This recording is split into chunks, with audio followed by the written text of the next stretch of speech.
ومعانا الأستاذة هبة رياض. أهلا بحضرتك يا فندم. حضرتك في الأول أحب أشكر الأستاذة شاهي على الدعوة الكريمة، وأشكر حضرتك على اللقاء الرائع.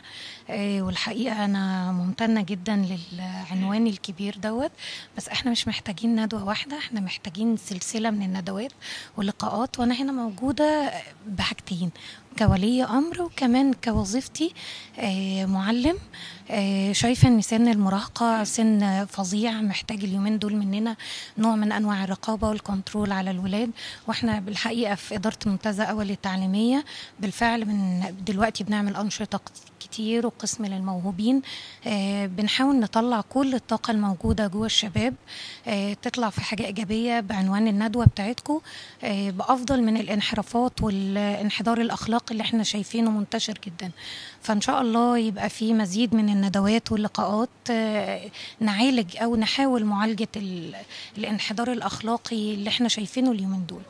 طب حضرتك شايفة إن الخطوات اللي أخدتوها قدرت فعلا تغير ويبقى لها آثار إيجابية على الشباب خاصة في فترة المراهقة؟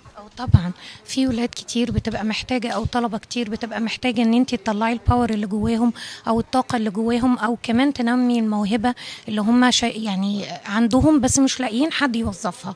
فالحقيقة لا وظفنا كتير منها، اهتمينا بكل واحد بموهبته في المجال اللي يناسبه، وحاولنا نقف جنبه ونوصله كمان للجهة اللي ممكن تهتم بيه وترعاه اكتر مننا كمان.